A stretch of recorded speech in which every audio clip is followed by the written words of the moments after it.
pupuk subsidi, barang yang diberi oleh negara tapi sulit didapatkan oleh rakyat. Akses terhadap pasar, ya, Mas. Hari ini keluhan petani beberapa waktu lalu harga gabah atau harga beras itu melambung tinggi. Petani senang, gitu kan. Tapi ibu-ibu rumah tangga menangis. Sekarang bagaimana hari ini keadaannya? Untuk hari ini di lapangan itu ternyata masih ada yang dihargai di bawah harga pembelian pemerintah. Yang mana Bappenas itu menetapkan harga gabah kering panen GKP ya. Maksudnya langsung setelah panen harga itu di nilai ekonominya itu 6.500 Per kilogram. per kilogram itu Gabah. untuk pembelian pemerintah. Bahkan Menteri Pertanian pun mau siapapun tidak hanya Bulog itu harus melihat nilai itu. Menjadi Patokan, acuan, iya. Tapi prakteknya masih banyak yang di bawah harga itu. Wah sangat. Masalahnya apa? Tadi salah satunya adalah infrastruktur. Nah infrastruktur yang tidak terbangun dengan baik ya untuk akses transport lah ya. Ini kan menjadi kendala. Mempengaruhi harga. Terima. Nah petani itu pengennya kalaupun jalannya rusak ya difasilitasi dong. Assalamualaikum warahmatullahi wabarakatuh. Jumpa lagi dengan saya Rizky Zaki di konten OSS Obrolan Suka-Suka. Sudah bersama saya Mas Ponga. Siap?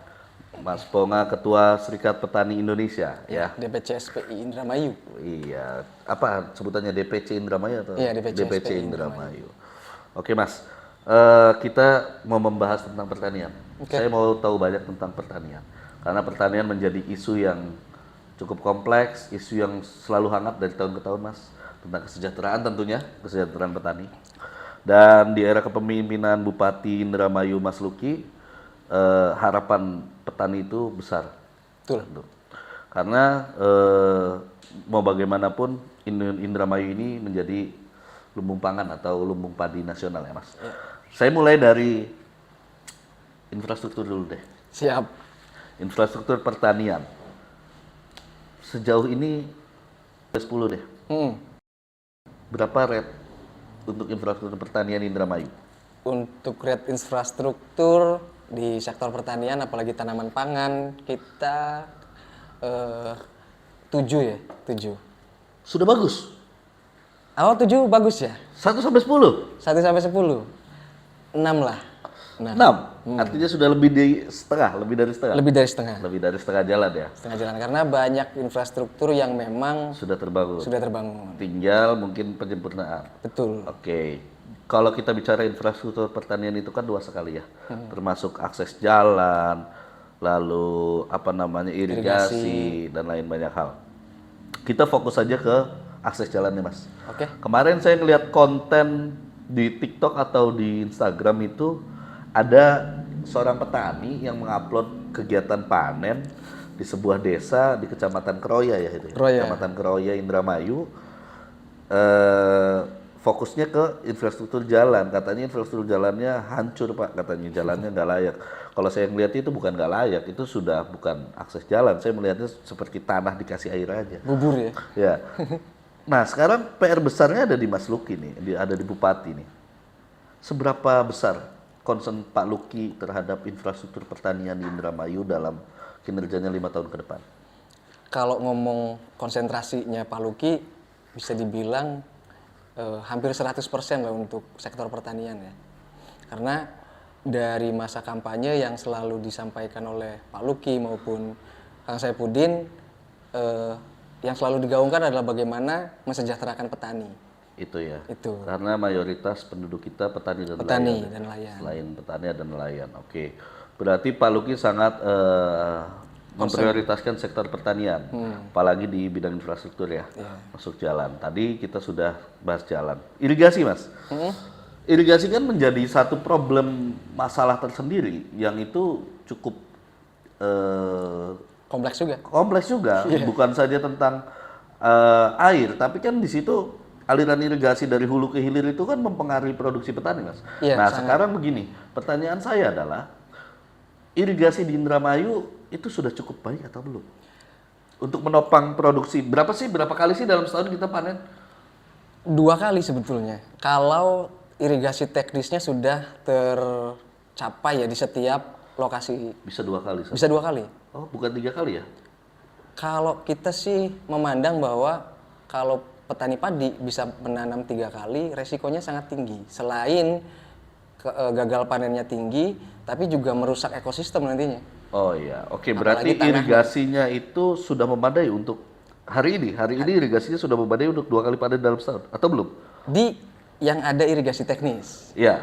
itu masih belum lancar sebetulnya. Masih Itu banyak. pun yang sudah ada irigasi teknis masih belum lancar. Iya. Apalagi yang tidak ada irigasi teknis. Apalagi yang tak ada hujan. Iya. Dan sawah tada hujan sebutannya ya. Sawah Iya. yang tidak ada irigasi teknisnya atau harus apa namanya? Mompa Dan lain sebagainya itu cukup luas ya di Indramayu. sangat luas di Indramayu. Luas ya. Oke, berarti peran pemerintah sangat penting dan juga diharapkan untuk bisa berperan aktif ya dalam 5 tahun ke depan. Bukan saja berperan aktif, tapi kalau saya berharap turun ke lapangan, Mas. Harus. Ya harus ya. Harus. Dan saya dengar di pemerintahan Paluki ini membentuk satu tim untuk khusus pertanian. Apa tuh? Tim apa tuh? Kita belum tahu sih soal itu ya. Iya. Jadi di dalamnya itu katanya itu nanti akan ada orang-orang ekspertis untuk penyuluhan dan lain sebagainya. Itu saya pernah baca itu. Tapi itu belum dibicarakan. Belum sampai ke soal seperti itu karena memang di masa kerjanya yang sampai hari ini 1 bulan ya. 1 bulan ya. Itu masih konsentrasi di penanganan ataupun menyusun birokrasi di tingkatan pemerintah daerah. Oke, masih menyusun birokrasi. Oke Mas, selain infrastruktur ada namanya pupuk Mas. Pupuk. Pupuk subsidi. Barang yang diberi oleh negara tapi sulit didapatkan oleh rakyat. Iya, Faktanya seperti itu kan? fakta. Ya, jadi begini Mas. Apa saran dari SPI atau dari pribadi Mas Ponga itu terkait dengan subsidi dengan distribusi pupuk subsidi? Ya. Kalau saran dari Serikat Petani Indonesia, kita juga pernah dilibatkan dalam workshop perumusan ini ya. Perpindahan antara pupuk subsidi yang sekarang didistribusi dialihkan dengan sistem subsidi langsung ke petani. Jadi dari pabrik langsung ke petani? Dari Atau pabrik, melalui kelembagaan ekonomi yang pastinya ataupun seperti koperasi gitu maksudnya? seperti koperasi ya. Ini kan Oke. karena memang selama jalur distribusinya ataupun rantai pasoknya ini yang terlalu panjang, itu juga menghambat gitu. Tapi bukannya kalau kita mempermudah barang subsidi itu akan rentan orang-orang nakal? Nah, makanya di situ perlu ada keaktifan dari KP3 ya. KP3 namanya. KP3 tuh Komisi Pengawas Pupuk dan Pestisida. Nah, di sini juga unsurnya sebentar. Unsur KP3 itu dari birokrat kah, dari expert kah, atau dari petani sendiri? Yang selama ini sih baru dari aparat keamanan lah ya. Aparat keamanan dari Dinas Pertanian dan Bupati juga ada di situ. Pengawasan ya. Pengawasan. Tapi kita juga menyarankan waktu pertemuan dengan Menteri Pertanian waktu masih Pak Yasin, Yasin Limpo. Itu kita menyarankan bagaimana kelembagaan petani juga dilibatkan di dalam pengawasan itu, tim pengawasan. Tapi sampai hari ini kelembagaan petani tersebut belum ya?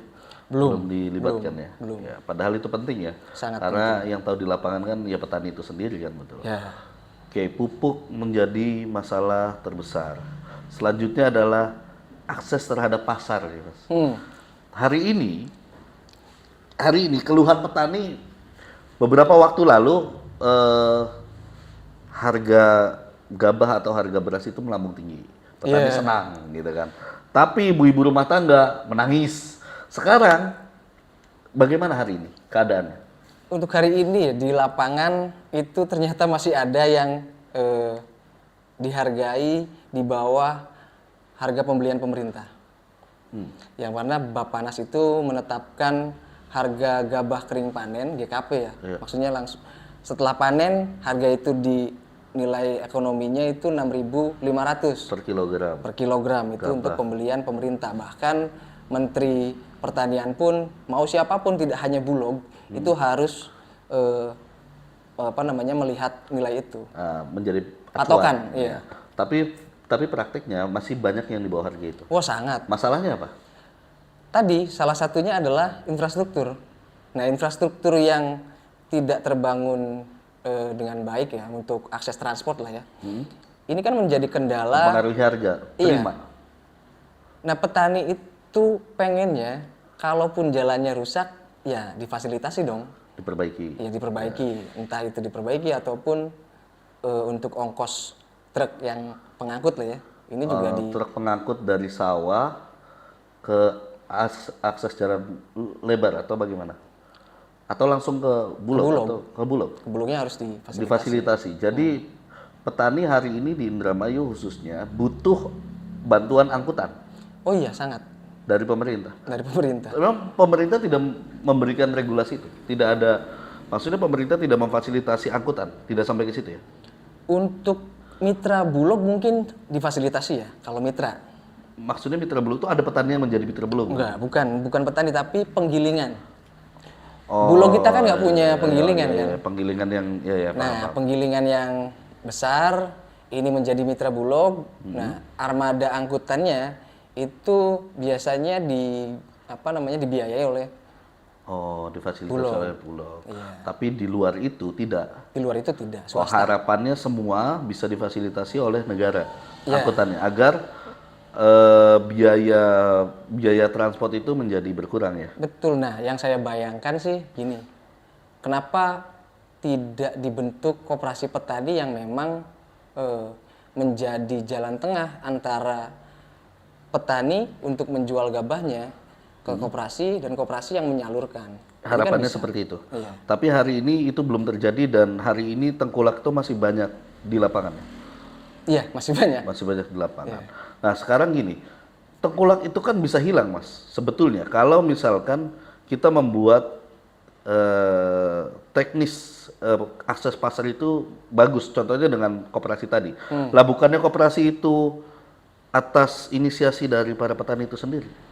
Harusnya iya, tapi kan pemahaman koperasi hari ini oleh kebanyakan masyarakat kita itu masih dipandang sebagai lembaga keuangan untuk bisa mendapatkan akses permodalan semata. Pemahamannya seperti itu ya? Masih itu, dan seringkali banyak rentenir berkedok koperasi ini yang menjadi permasalahan gitu kan. Jadi sudah negatif berpikirnya ya? Iya.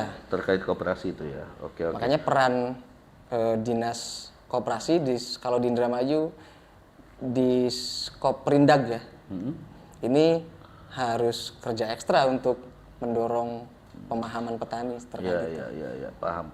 Oke. Setelah itu semua, pembahasan tadi semua, kira-kira ada lagi nggak faktor lain yang menghambat petani ini untuk sejahtera? Yang utama dari kenapa petani kita belum sejahtera, data di Indramayu, Mas Jaki, jadi masih didominasi oleh petani-petani gurem. Apa tuh petani gurem? Petani gurem tuh Saya kira cuma Emil yang gurem. Ternyata ada petani gurem. Apa tuh petani gurem? petani gurem itu petani kecil yang memang dia menggarap ataupun menguasai lahan di bawah 0,5 hektar. Hah, kecil sekali tuh.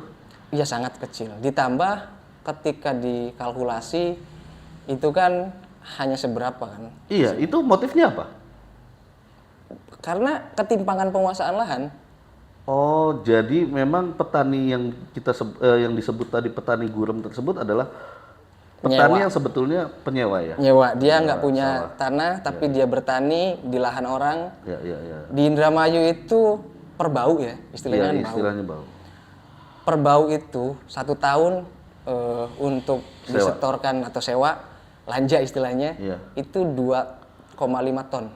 Oh, patokannya dengan gabah. Artinya ketika harga gabah naik pun Ya ikut naik berarti. ya ikut naik sewanya. berarti sewanya. Oh, bukan rupiah ya? Bukan rupiah. Dan permasalahan itu menjadi permasalahan yang terus berefek domino. Oke, ya.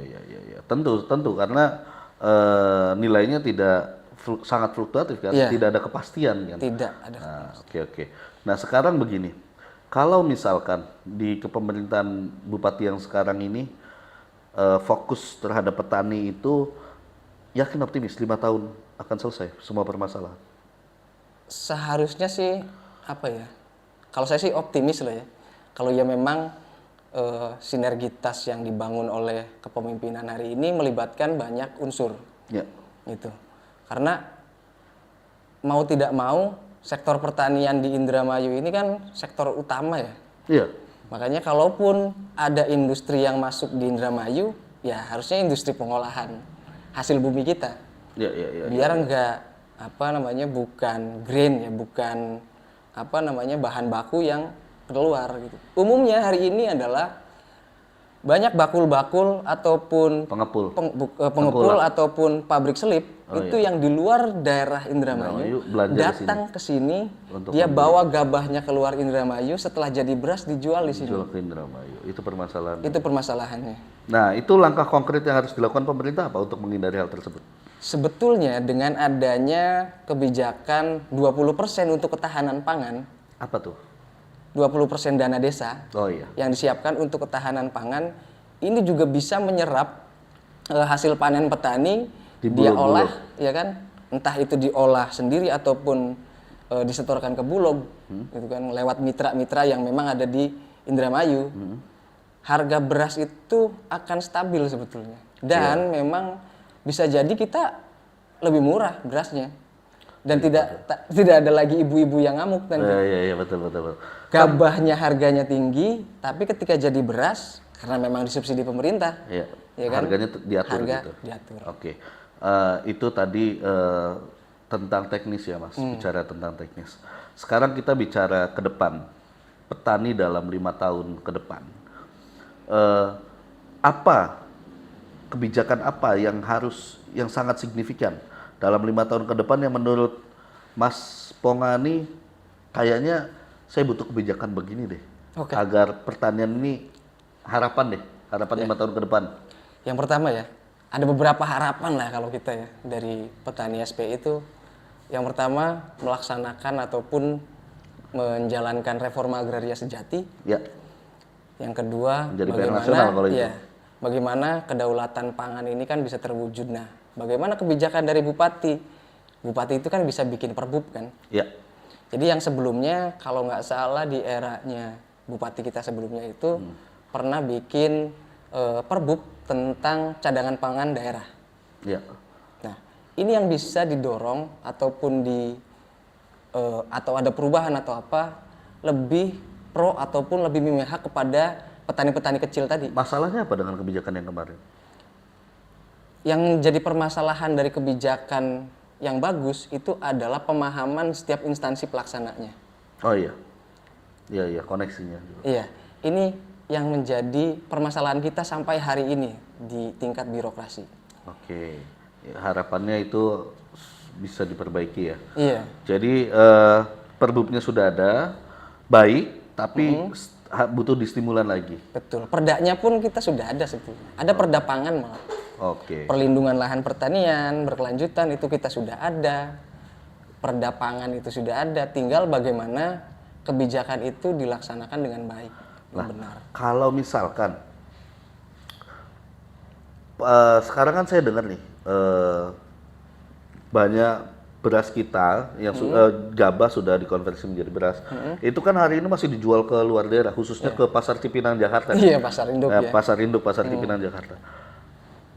Bisa nggak pemerintah Indramayu itu membuat satu kebijakan yang sifatnya itu memaksa mereka yang datang ke sini untuk membeli? Kan kita bisa memangkas transportasi tuh, Mas. Jadi mereka yang datang untuk membeli ke kita, bukan kita yang memasok ke sana. Nah, itu perlunya renegosiasi ya. Iya. Itu sama teman-teman. Jadi penggilingan padi di Indramayu itu juga tergabung dalam satu lembaga. Organisasi mereka itu ada namanya Perpadi. Iya. Dan Perpadi ini juga mereka punya kelembagaan ekonominya juga, koperasi yang sebetulnya seharusnya bisa saling bersinergi dengan koperasi petani yang kecil ya. Untuk bekerja sama, karena sifat dari koperasi ini lebih mengutamakan kerjasama antar koperasi. Begitu ya. Jadi kalau misalkan kemarin saya dengar Mas Ponga itu datang ke Pendopo bertemu Pak Luki, membahas tentang isu-isu pertanian ya kan. Salah satunya apa Mas? Boleh dibocorin ya? Salah satunya terkait perjuangan agraria dari SPI sendiri, terus tentang bagaimana kita membentuk satu desa agroekologi. Wah itu bagus tuh. Maksudnya agroekologi itu nanti arahnya bisa meluas menjadi tempat wisata dan lain sebagainya begitu? Enggak, kalau wisata itu mungkin bisa jadi efek samping lah ya. Iya, iya. Efek samping, tapi bicara agroekologi ini kan lebih ke bagaimana proses produksi ini dari apa yang ada di sekitar. Maksudnya kayak misalkan penggunaan pupuk kimia yang terlalu berlebihan, Iya. petani ini minimal dia memanfaatkan sumber daya yang ada di sekitarnya, dia olah menjadi pupuk Pupuk dan organik.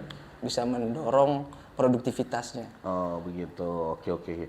Tapi saya rasa isu petani itu bukan menjadi apa namanya motif untuk kampanye saja ya. Harusnya, iya kan? Iya, selama ini selalu petani itu objek Iya. kampanye gitu Betul. kan. Karena jumlah petaninya banyak, secara konstituen juga besar begitu, dan akhirnya hanya diberikan janji-janji saja. Ya semoga enggak lah ya. Ya, semoga hari ini itu menjadi apa langkah nyata ya dari kepemimpinan Bupati sekarang. Oke, selanjutnya Mas terakhir terkait dengan akses pasar. Kembali lagi ke akses pasar tadi. Hari ini sudah menurut Mas Ponga, apakah sudah ideal harga hari ini untuk gabah atau beras? Belum lah ya. Dari perspektif petani deh, kita nggak bicara perspektif ibu-ibu. Nah kalau Mas Ponga ini kan sebagai konsumen, bapak rumah tangga juga kan, Iya. dan juga seorang petani. Nah itu kan memiliki dua perspektif berbeda. Kalau saya perspektifnya hanya saya sebagai konsumen saja. Nah tapi kalau dari perspektif petani, apakah sudah ideal harga hari ini? Berapa harga hari ini beras? Harga hari ini di pasaran ya, itu dari 12.500 sampai 15.000. Dan sebetulnya sudah ideal? 15.000 itu udah bisa terjangkau oleh masyarakat kita sebetulnya. Ya. Karena harga 15.000 itu di tingkat kita sebagai petani juga Sudah layak? sudah layak. Kalau memang pembelian gabahnya Bagus. yang Sesuai yang di atas 6.500 lah kalau bisa sesuai kan, yang untuk harga basah. ditetapkan oleh negara ya. Ya, itu sudah ideal, tapi perlu ada kebijakan yang memproteks terkait bagaimana beras luar ini bisa masuk. Oh, ya lebih kepada menjaga produsen daerah itu sendiri begitu ya. Oke. Kalau kita hitung dari DPT aja 1.300.000 orang kan? Ya. 1.300.000 orang. Katakan satu orang itu setengah liter lah ya sehari. Setengah liter itu setengah kilo ya? Enggak. 1 liter udah berapa? 1 liter tuh 0,8? Iya 0,8. 0,8 berarti 400. 400 gram. Iya 400. 400 gram satu hari ya bisa dihitung. Oke. Jadi terakhir nih Mas, harapannya kepada Bupati Mas Luki. Langkah konkret, kita nggak usah bicara 5 tahun deh. Kita butuh apa dalam waktu dekat? Oke. Setelah panen raya nih. Untuk setelah panen raya ya. Iya. Saya harap sih Pak Luki bisa ikut panen raya dulu lah ya. Biar tahu atau ngerasain. Masih ya? Panen raya itu masih? Masih. Panjang ya? Masih panjang.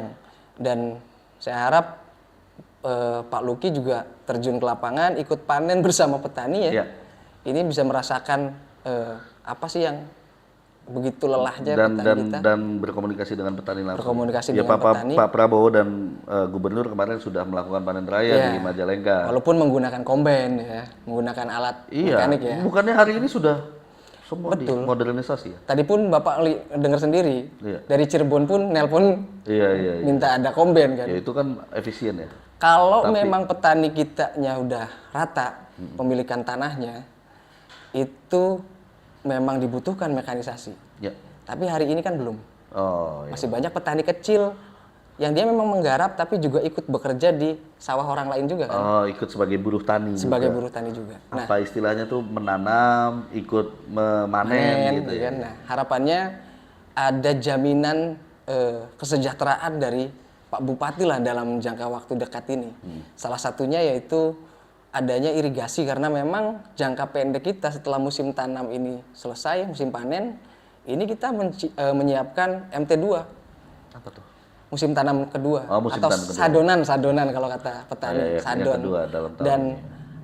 seringkali permasalahan di musim sadon itu adalah air. Jadi Kesulitan karena menjelang musim kemarau ya. menjelang musim kemarau dan saya harap Berarti langkah terdekat yang harus dilakukan pemerintah adalah mempersiapkan irigasi dan pasokan air. betul sampai Menjamin ke itu. irigasi cacing. Iya, irigasi kecil ya. Gitu. Kecil. Nah, itu Pak Bupati, ada harapan dari Ketua SPI kita. Semoga kita semua bisa merealisasikan itu. Seluruh pemerintah juga bisa bekerja keras karena petani akan hidup selalu hidup sampai kiamat mungkin. Iya, karena Salah satu profesi yang akan abadi sepertinya pertanian. Gitu. Jadi terima kasih juga buat Mas Ponga Sama-sama, sudah Mas datang Coki. di podcast ini. Banyak pesan yang kita dapatkan dari Mas Ponga dan juga untuk pemerintah dan juga untuk semua para petani. Saya harap bisa mengambil hikmah dari setiap kejadian-kejadian atau isu-isu di sektor pertanian yang kita bahas ini. Terima kasih juga yang sudah menonton.